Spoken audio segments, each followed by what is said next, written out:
Amerika Serikat. Saudara Kompas TV, masih ingat gak sama ulasan kita soal hubungan diplomasi Indonesia dengan Amerika Serikat di bidang ekonomi? Yang ini nih, masih ingat gak? Saya play ya.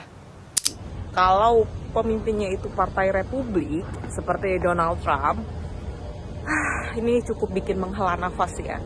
Karena kalau pengalaman dari hubungan dagang Indonesia dan juga investasi Indonesia dengan Amerika Serikat di bawah pimpinan Donald Trump, dia memproteksi hubungan dagang internasional. Artinya pintu perdagangan internasional ditutup di Amerika Serikat termasuk dengan Indonesia. Amerika Serikat ini salah satu pasar utama untuk perdagangan internasional. Ya, kalau nggak bisa dagang sama Amerika Serikat, rugilah kita, ya nggak? It's happening now. Presiden Trump mengeluarkan tarif dagang baru untuk semua negara yang bermitra, termasuk Indonesia dengan besaran 32%. Artinya, pelaku usaha yang mau mengekspor barangnya ke Amerika Serikat harus mengeluarkan uang 32% dan ini akan meningkatkan resiko peningkatan biaya produksi yang ada di dalam negeri. Tadi juga sudah coba menanyakan ke Presiden Prabowo Subianto seperti apa sih tanggapan pemerintah Indonesia dengan tarif baru ini. Tapi tidak banyak sih yang direspon sama beliau. Berikut kutipannya. Kebijakan tarif 32%, Pak. Ya. Kebijakan tarif 32%, Pak. Ya. Kira-kira apa ya arti dari respon Presiden Prabowo Subianto itu tadi? Karena setahu saya, pemerintah memang sedang menyiapkan tim negosiasi untuk kemudian menegosiasi ulang kesepakatan dengan Amerika Serikat terkait dengan tarif ini. Apa iya Presiden Trump tetap ingin menerapkan tarif tersebut dengan angka 32%, bahkan ada yang lebih dari 60% untuk negara lain. Artinya, ini bisa jadi negara-negara ini termasuk Indonesia akan mencari pasar baru. Ini potensi yang bisa dilihat oleh pemerintah Indonesia. Tetapi kemarin anggota Dewan Ekonomi Nasional Khatib Basri menyebut kalau mau negosiasi ulang, Indonesia harus bareng-bareng nih sama negara lain. Nggak bisa sendirian karena penerapan tarif ini diberlakukan juga untuk negara-negara lain. Artinya harus mengumpulkan kekuatan nih buat bisa berargumen dengan Presiden Trump. Kita lihat seperti apa pernyataan lengkapnya.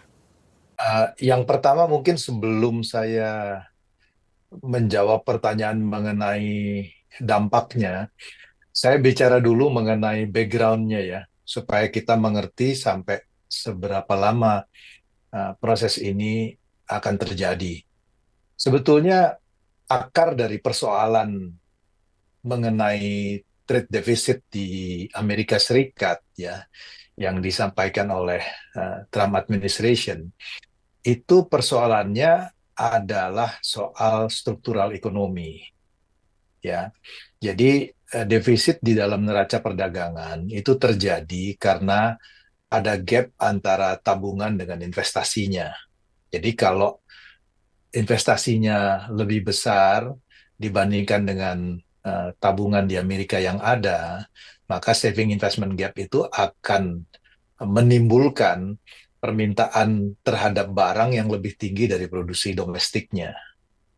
Jadi implikasinya adalah kalau permintaan terhadap domestiknya itu lebih besar dibandingkan dengan produksinya, maka importnya akan naik kan, terjadilah trade deficit.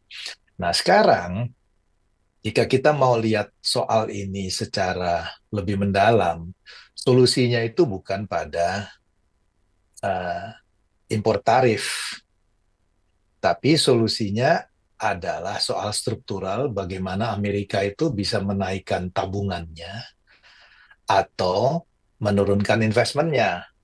Kalau dia mau meningkatkan tabungannya, maka mau tidak mau yang harus dilakukan Amerika sebetulnya adalah menurunkan defisit anggarannya.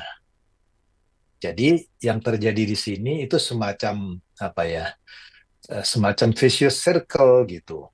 Karena Presiden Trump berniat untuk menurunkan pajak di Amerika, tarif pajak di Amerika, akibatnya defisit dari anggarannya meningkat. Kalau defisit dari anggarannya meningkat, maka savings-nya turun, kebutuhan investasinya tinggi, akibatnya defisit di dalam neraca perdagangannya naik. Nah, ini kemudian dicoba ditutup dengan menaikkan impor tarif. Dengan harapan bahwa importnya itu akan turun, pemerintah dapat revenue sedikit dari tarif, sehingga isu perdagangan, defisit perdagangannya bisa diatasi. Tapi soal ini tidak akan menyelesaikan persoalan. Kenapa? Selama defisit dari APBN di Amerika itu meningkat, maka defisit perdagangannya akan terus meningkat. Jadi tidak bisa diatasi hanya dengan menaikkan impor tarif. Ini kekhawatiran saya adalah kalau ini terus dilakukan, selama dia tidak address isu mengenai defisit di dalam APBN di Amerika Serikat, maka tarifnya akan terus bisa dinaikkan.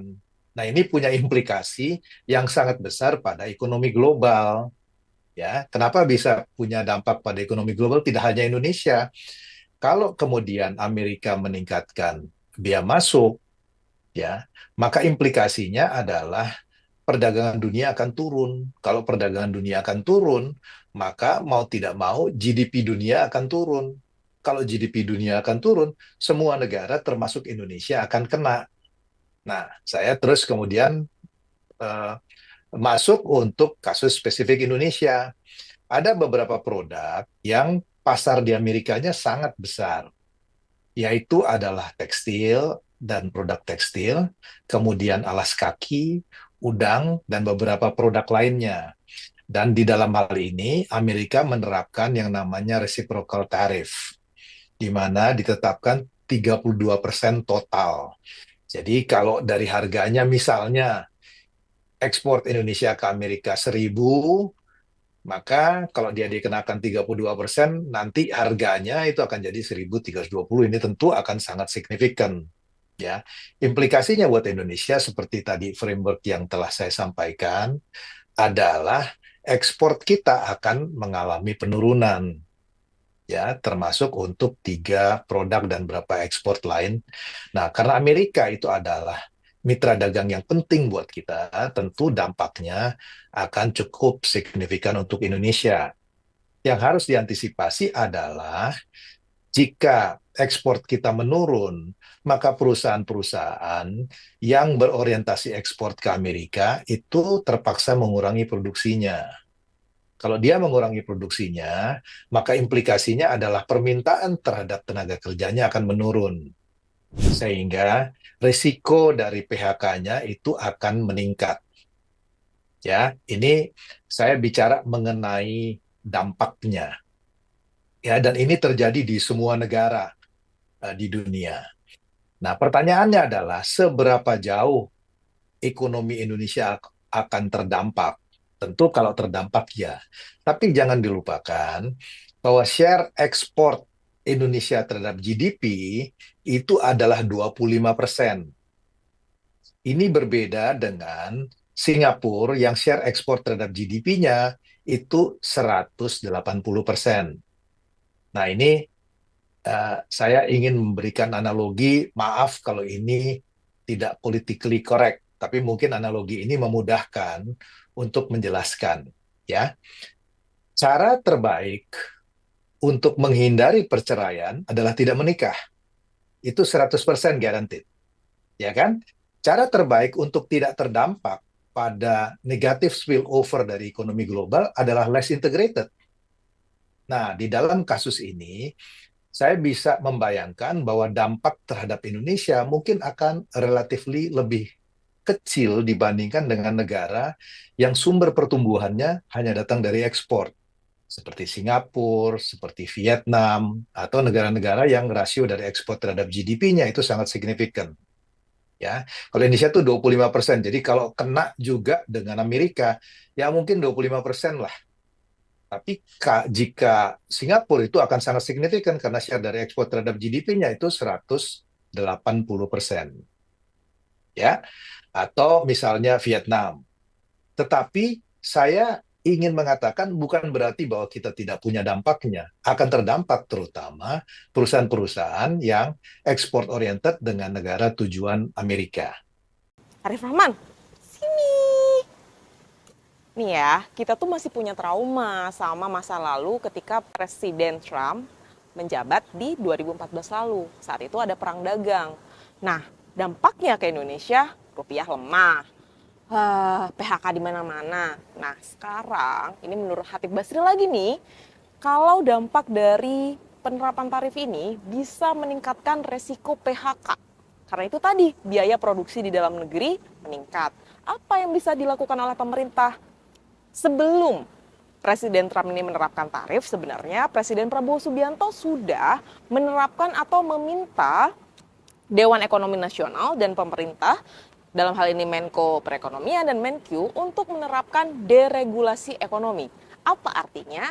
Ini untuk memangkas apa yang dibikin repot sih di dalam dunia usaha. Artinya memberikan karpet merah untuk dunia usaha bisa membuka lapangan pekerjaan di dalam negeri. Nah, dari momentum ini sebenarnya deregulasi ekonomi bisa dimanfaatkan oleh pemerintah Indonesia untuk meminimalisir adanya resiko PHK itu tadi dan peningkatan biaya ekonomi produksi di dalam negeri. Apa sih dampaknya? Kita dengarkan lagi pernyataan dari Hatib Basri. Kita sudah mengantisipasi bahwa efek paling buruk itu adalah penurunan produksi untuk barang ekspor yang akan berdampak pada PHK, sehingga beberapa langkah dipikirkan dan disiapkan untuk ini. Pada saat ini, at this stage, saya tidak bisa memberikan spesifikasi mengenai kebijakan yang akan dilakukan, karena ini pernyataan Trump juga baru dilakukan tadi malam waktu Indonesia ya. Ya, jadi tentu terlalu early untuk kemudian secara spesifik membahas mengenai kebijakan yang dilakukan terkait dengan itu. Tetapi garis besarnya adalah pemerintah harus mengantisipasi dan memitigasi dampaknya kepada kemungkinan PHK. Ya, itu bisa berbagai hal, apakah itu bisa berkaitan dengan deregulasi, apakah itu bisa berkaitan dengan insentif industri untuk mereka tidak melakukan PHK, dan bisa juga misalnya dengan social protection. Tentu nanti secara spesifik ini harus dibahas antara Menko Perekonomian dengan Menteri Keuangan dan Menteri Perindustrian dan Menteri Perdagangan. Sini deh. Katanya sih sambil menyelam minum air. Selain bisa negosiasi ulang dengan Amerika Serikat, Indonesia juga bisa melihat potensi lain dari negara-negara lain. Misalkan di Uni Eropa untuk bisa nerima nih dagangan Indonesia. Selain itu, di internal Indonesia harus bisa menahan dampaknya ke nilai tukar rupiah.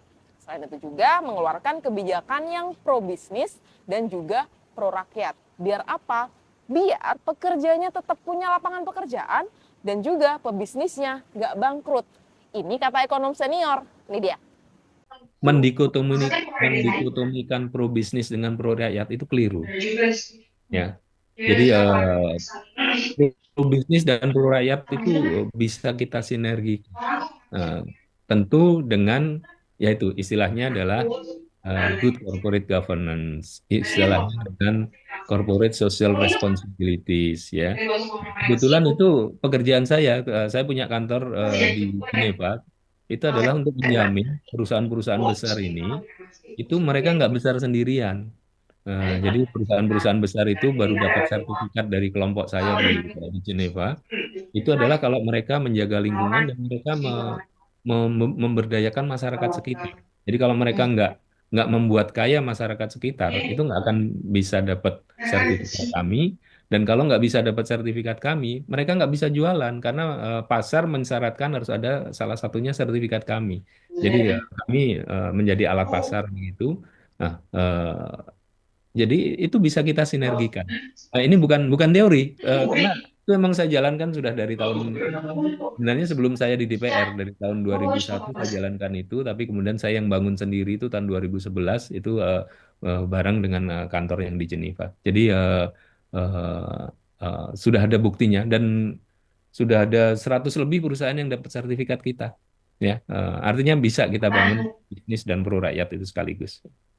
Memang benar-benar ya Presiden Trump nih sesuai prediksi tahu mempersulit hubungan dagang dengan Indonesia khususnya. Ya, meskipun ini sebagai upaya Presiden Trump untuk memperbaiki defisit anggaran negaranya. dan juga upaya balas dendam ke Indonesia karena menerapkan tarif dagang yang juga tinggi untuk barang-barang Amerika Serikat yang masuk ke Indonesia.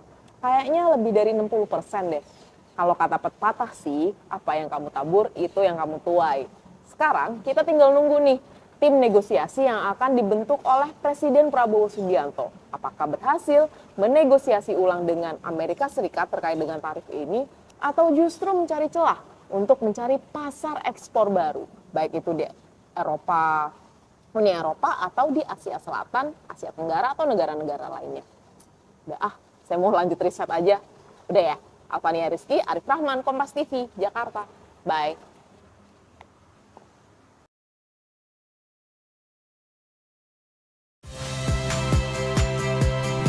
Saya Rahmat Ibrahim. Saksikan program-program Kompas TV melalui siaran digital, pay TV, dan media streaming lainnya. Kompas TV, independen, terpercaya.